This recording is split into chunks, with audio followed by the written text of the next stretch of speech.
Hello दोस्तों, आपका हमारे चैनल पे स्वागत है। आज एक यूट्यूब पर अलग लेवल से काम चल रहा है कि कॉइन बिकते हैं, पैसे से पैसा बिकता है। क्या ये बात सही है? आइए जानते हैं। अगर बिकता है तो कौन सा पैसा बिकता है, और बिकता है तो क्या सब पैसे बिकते हैं, और बिकते हैं तो कितने रुपए के और कैसे बिकते हैं। आज कुछ लोगों ने यूट्यूब पर फ्रॉड की भरमार चला रखी है। इसके चक्कर में कुछ लोगों के साथ फ्रॉड भी हो रहा है। तो जब तक जो चीज़ की जानकारी ना हो, उसकी माहिती ना हो, तो इंसान के साथ फ्रॉड होने के पूरे पूरे चांसेस है। तो इसके लिए मैंने एक चैनल खोला है। अभी आज से मैं इसकी शुरुआत करने वाला हूँ। तो आइए समझते हैं कि कौन से पैसे बिकते हैं, कौन से नहीं बिकते हैं। अगर बिकते हैं तो कितने में बिकते हैं, और कौन से बिकते हैं, कौन से नहीं बिकते हैं। इसको समझने के लिए अब इसके अंदर जैसे ये कुछ मेरे पास में क्वार्टराना है ब्रिटिश दौर के, और ये कुछ 5 रुपए के कॉइन है कमोडिटी का यून। कुछ उसके बाद में ये अपने भारत देश का सबसे पहला बना हुआ 1 पाई का पैसा, बड़ा छाप 1 पाई। उसके बाद में कुछ 2005 के कॉपर निकल के 9 ग्राम वाले कॉइन हैं। उसके बाद में कुछ 1 पाई 20 पैसा, उसके बाद में 1 पैसा, और ये 1 रुपये वाले कुछ कॉइन है 1997 से 2003 तक। अब इसके अंदर इस घोड़ा पाई के हैं। तो क्या ये सब बिकते हैं? बिकते हैं तो कितने में बिकते हैं? इसके अंदर जैसे हर कॉइन नहीं बिकता। कुछ कॉइन कॉमन होते हैं, कुछ कॉइन स्केयर होते हैं, कुछ कॉइन रेयर होते हैं।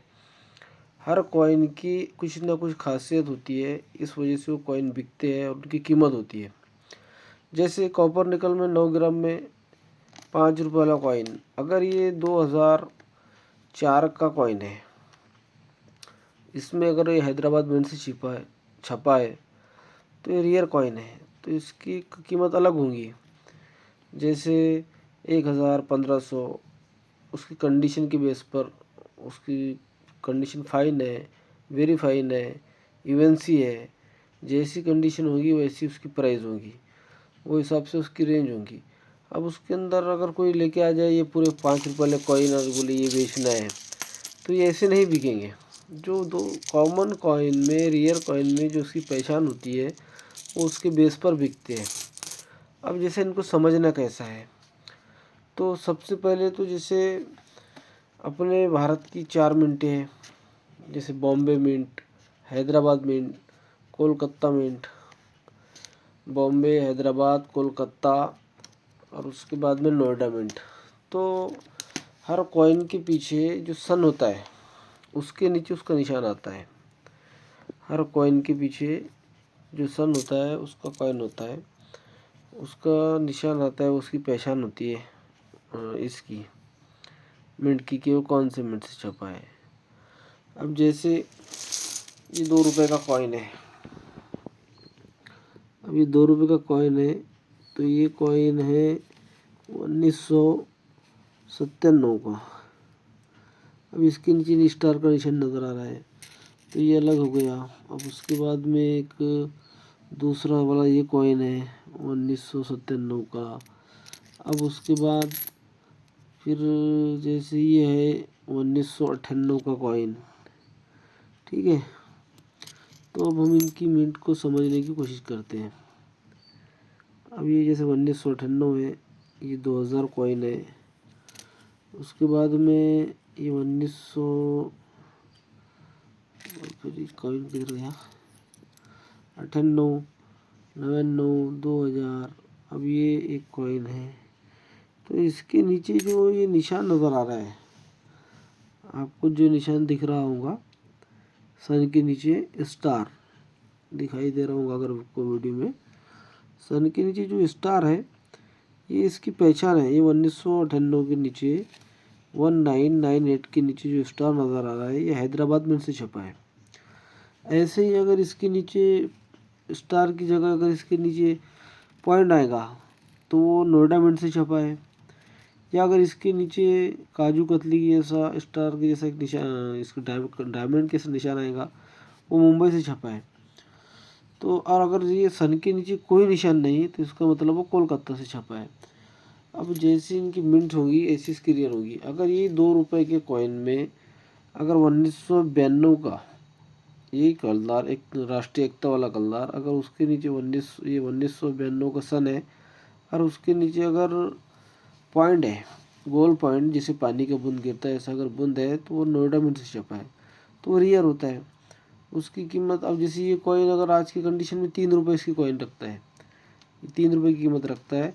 अगर वही कॉइन है 1992 का उसके नीचे नोएडा मिंट का स्टार अपना बूंद है, नोएडा का पॉइंट है, तो वो कॉइन 1000 से 1200 रुपये की कीमत रखता है।